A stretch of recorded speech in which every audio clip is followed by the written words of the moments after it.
Bismillahirrahmanirrahim. Bismillahirrahmanirrahim. Assalamualaikum warahmatullahi wabarakatuh.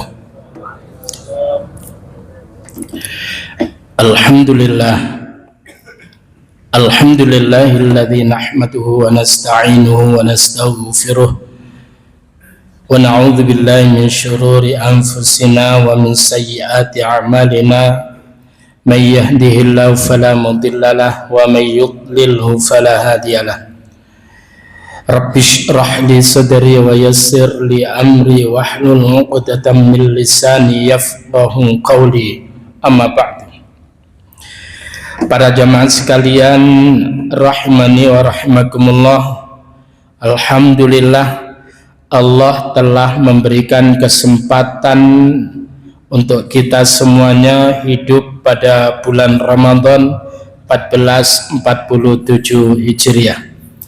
Mudah-mudahan kesempatan ini mampu kita gunakan dengan sebaik-baiknya, sehingga semakin hari semakin berkualitas keberadaan kita di hadapan Allah Subhanahu wa ta'ala.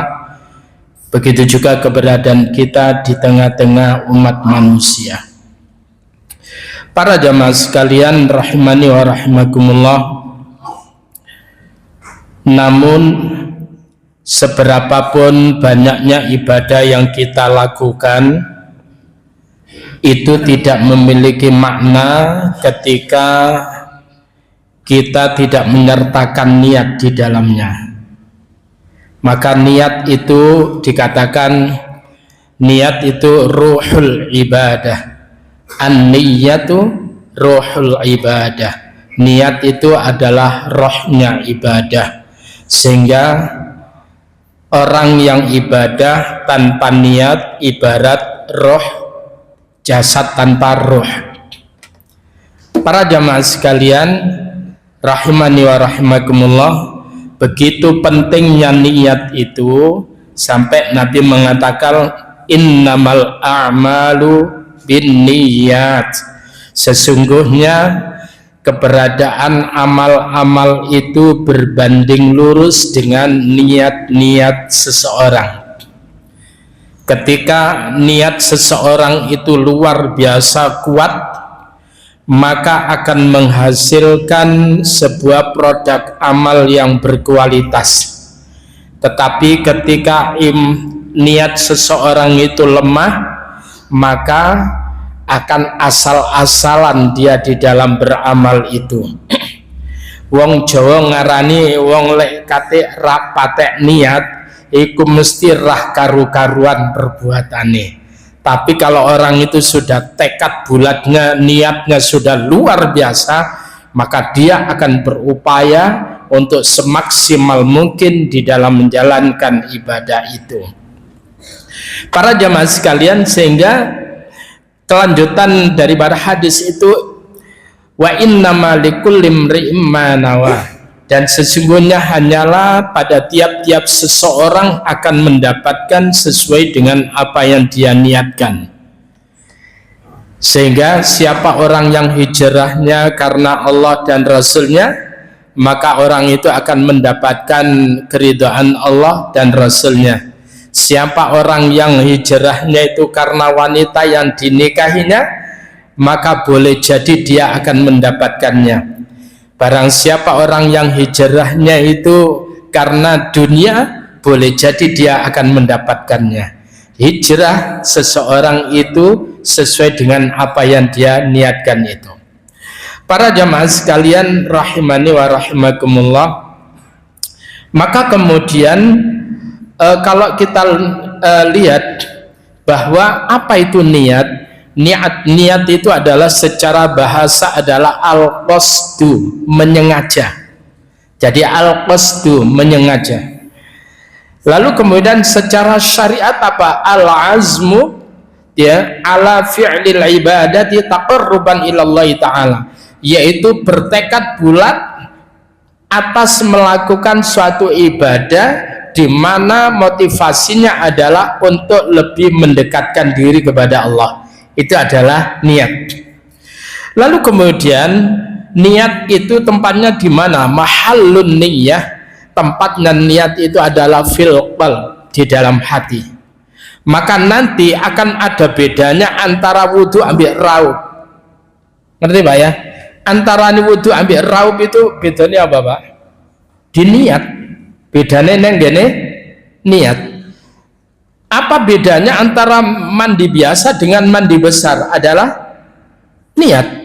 Jadi seman mandi besar mulai mari nyambut gawe kotor, mari ini sampai keramas, tapi kemudian tidak ada niat di situ mandi jenabat, atau kemudian tidak ada niat mandi besar, ya sudah mandi biasa. Jadi yang membedakan apa? Niat. Itu luar biasa. Maka ketika jenengan tersebut itu sholat tanpa niat, saya yakin nanti menghasilkan kemeng Mbak, pegel. Apa itu? Wa ma adraka mal kemeng. Kemeng itu cuapeknya luar biasa. Tapi kalau kemudian orang itu diniatkan niat karena Allah, beda. Maka namanya puasa itu adalah definisi atau ta'rifnya apa itu? Al-imsak anit ta'am wasyarab wal wiqa, yaitu menahan diri dari makan, minum, dan melakukan hubungan suami istri. Lalu kemudian di situ ada kalimat apa itu? Biniyatin khalisatin lillahi ta'ala, dengan niat yang ikhlas ya karena Allah subhanahu wa ta'ala. Maka puasa yang kemudian berangkat dari kesungguhan niat, hal ini nantinya tidak hanya sekedar orang itu nggak makan, nggak minum, tidak melakukan hubungan suami istri, tetapi lebih daripada itu, lisannya juga menahan diri dari mengatakan sesuatu yang tidak elok, kemudian matanya juga menahan diri dari melihat sesuatu yang tidak elok, lisannya itu adalah menahan diri dari perkataan yang tidak elok, pendengarannya dan sebagainya. Maka puasa itu kalau diniatkan karena Allah, niat yang benar, maka kemudian puasa itu akan menghantarkan orang itu tatakun kepada orang yang bertakwa. Tapi kalau orang itu gak patek niat Pak, ngerti gak patek niat itu? Nah itu nanti akan menjadikan orang tersebut itu gampang lemes. Akhirnya kemudian apa Pak?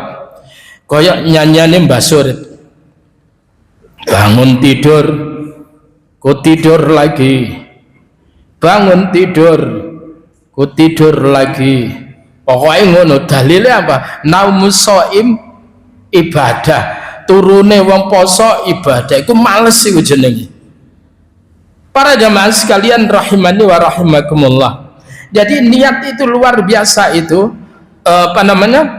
pengaruhnya terhadap ibadah seseorang, sehingga kemudian dikatakan bahwa an-niyah, niat itu adalah mi'yarun litashihil ibadah, litashihil amal.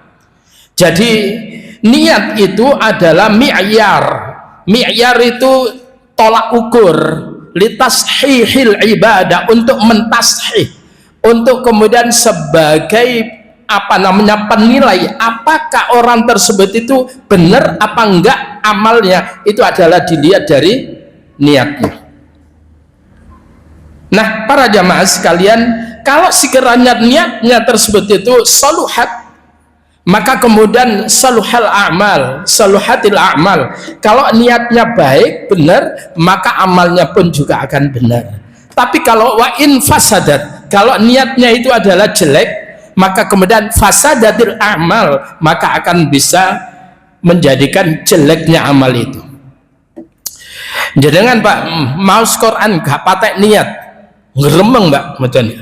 Alhamdulillahirabbil alamin arrahmanir rahim maliki yaumiddin iyyaka na'budu wa iyyaka nasta'in ihdinas siratal mustaqim siratal ladzina an'amta 'alaihim ghairil maghdubi 'alaihim waladdallin amin. Yasin wal qur'anil hakim innaka laminal mursalin 'ala siratal mustaqim tanzilal azizir rahim litunzira qauman ma unzira aba'um fahum ghafilun. Itu kata niat.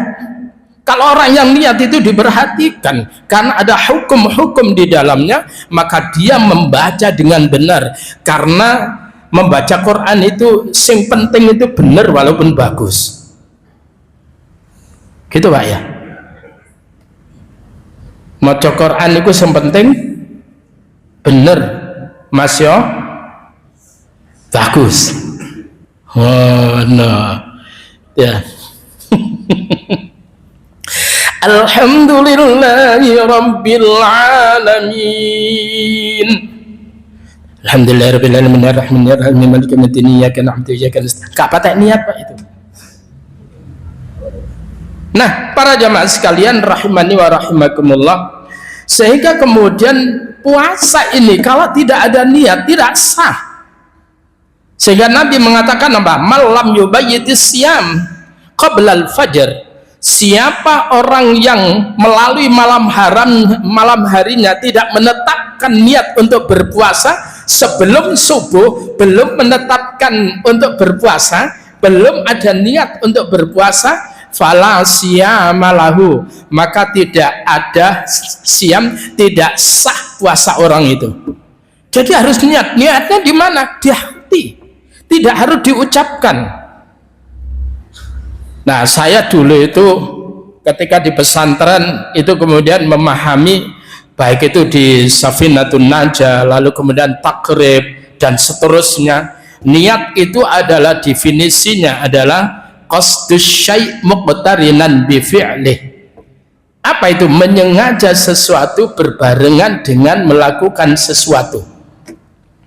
Sehingga kemudian dulu, karena itu yang saya pegang, wudhu itu was-was Pak. Ngerti was-was itu?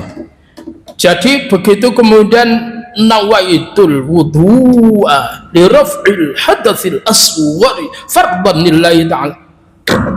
Astaghfirullahaladzim. Nawaitul wudhu'a li raf'il hadatsil. Karena apa? Karena saat itu adalah saya yakin begitu nempel air ke wajah itu kudu bareng. Ternyata enggak yakin belas saya Pak. Akhirnya wudhu itu setengah jam sampai panas rasanya jenenge wajah itu. Salah itu. Jadi al-qasdu sudah punya niat di dalam hati, dimulai bismillahirrahmanirrahim, kemudian kita mencuci kedua telapak tangan kita, lalu kemudian kita berkumur, kita kemudian menghirup air ke hidung, lalu kemudian setelah itu kita basuh 3 kali dan seterusnya. Itu sudah sah. Tanpa kemudian, begitu juga ada orang salat. Saya dulu Pak, kalau jadi imam itu keweden. Kenapa? Was-was. Usolli fardal maghribi salasa raka'atin mustaqbilal qiblati imaman lillahi ta'ala. Astaghfirullahaladzim. Usolli fardal maghribi dan seterusnya. Wah, akhirnya bapak ndelok anak ngono sadekah gede. Waras Pak, langsung itu setan minggat. Karena was-was itu dari setan. Allah itu tahu apa yang kita lakukan itu, apa yang menjadi kerentak awak dewe. Maka ketika kita sholat, bismillah, menghadap ke tempat, yaitu ke kiblat, Allahu Akbar. Yang penting di sininya, perkara orang itu mentalafutkan, melafatkan, tidak ada masalah, tapi yang penting itu adalah tembus nenggene hati. Qasdus syai' muqtarinan bi fi'li, dan kemudian panggonane niat itu mahalluhu fil qalb, tempatnya mahalluha fil qalb, tempatnya niat itu adalah di hati. Para jamaah sekalian rahimani wa rahimakumullah, jadi orang-orang yang was-was, ketahui bahwa Allah itu adalah al-alim, maha mengetahui. Allah itu adalah al-basir, maha melihat. Dan Allah itu adalah al-muhit, maha meliput. Dan Allah itu kata Allah, wa nahnu aqrabu ilaihi min hablil warid. Allah itu adalah lebih dekat daripada urat nadi. Pokoknya awak dewe nyengojo untuk sholat, Allahu Akbar, jangan kemudian disingkirkan sendiri, diremehkan niat itu. Setan itu akan seneng kalau kita itu was-was. sini perlunya niat. Lalu kemudian para jamaah sekalian rahimani wa rahimakumullah, yang berikutnya adalah kematangan niat itu sangat dipengaruhi oleh kematangan iman. Sekali lagi, kematangan niat itu sangat dipengaruhi oleh kematangan iman. Ketika iman tersebut itu membara, maka pasti niatnya pun juga hebat. Ketika niat itu hebat, akan melahirkan amal yang tidak awut-awutan, tetapi amalnya akan betul-betul dijaga kualitasnya. Para jamaah sekalian rahimani wa rahimakumullah, berikutnya adalah Rasul itu mengatakan lagi tentang niat, la siyama liman lam yafridhu minal lail. Tidak dianggap puasa bagi orang yang tidak menetapkan niat untuk menjalankan kewajiban puasa di malam hari. Jadi batasnya sebelum subuh itu awak dewe kudu punya niat, ya, nenggene hati niat untuk melakukan ibadah puasa. Harus itu. Entah sempan lafadkan atau enggak itu rapopo, tapi yang penting nenggene ati wis nyengojo, sudah ada niat. Nah, para jamaah sekalian rahimani wa rahimakumullah, berikutnya Allah itu paling benci ketika orang itu niat ibadah neng itu adalah tidak hanya karena Allah, tapi kemudian karena yang lainnya. Padahal kita ini diperintah oleh Allah apa? Wa ma umiru illa liya'budullaha mukhlishina lahuddin. Wa ma umiru, dan tidaklah mereka diperintah illa liya'budullaha, melainkan agar supaya mereka menyembah kepada Allah, mukhlisin, sebagai orang-orang yang ikhlas, lahu, kepada Allah, ad-din, di dalam menjalankan agama. Maka ketika orang tersebut itu adalah ibadah tapi karena selain Allah, maka Allah nggak butuh ibadah orang model kayak begitu. Sehingga Allah itu menyatakan di dalam hadis qudsi, ana aghnas syuraka, aku ini gak butuh pertemanan, aku ini gak butuh syarikat-syarikat itu. Faman amila amalan asyraka fihi ghairi fa ana bari'um minhu, maka barang siapa orang yang melakukan suatu amalan yang di dalamnya ia mensyarikatkan aku dengan yang lainnya, fa ana bari'um minhu, maka aku berlepas diri dari model ibadah kayak begitu. Allah nggak mau diwayuh, Allah itu nggak mau disyarikatkan. Jadi kalau kita ini ibadah lillah, lillah, jangan sampai kemudian ada embel-embel yang lainnya. Yang berikutnya hadirin rahimani wa rahimakumullah, maka kemudian ada seorang Imam Marzubani rahimallahu ta'ala alaih, yahtaju al-musalli ila arba'i khisalin hatta tarfa'u salatahu, ya. Imam Marzubani, beliau tersebut itu mengatakan bahwa seorang hamba membutuhkan 4 sifat agar sholatnya itu diterima, atau ibadah yang lainnya, puasa kita diterima. Apa itu, Pak? Yang pertama itu adalah hudurul qalb. Apa, Pak? Hudurul qalb, hadirnya hati ketika orang itu sholat, hadirnya hati ketika orang itu puasa. Jadi sehingga kemudian ketika puasa awak dewi arep nyelintung sing enggak, hatinya hadir, ojo gak.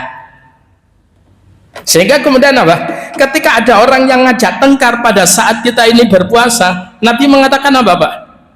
Fakul inni shaim, katakan aku ini poso. Tapi kan tidak ada kata bersayapnya, engko lek maghrib entenono. Masa ngono to, Pak? Enggak toh? Ya sudah. Kemudian namanya al-imsak, ketika dia tersebut itu mau melakukan hal-hal yang buruk, maka kemudian hadirnya hati, oh enggak, aku poso, aku didelok ambi Allah.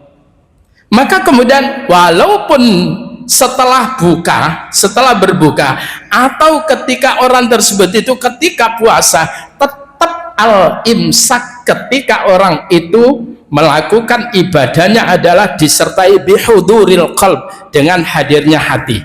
Baca Al-Quran itu ketika dengan hadirnya hati, maka dia akan berupaya untuk memahami ayat itu sehingga kemudian hal itu menggetarkan hatinya. Kenapa? Ada niat yang luar biasa. Yang berikutnya adalah wasyuhudul aql, yaitu syuhudul aql itu adalah kesadaran pikiran.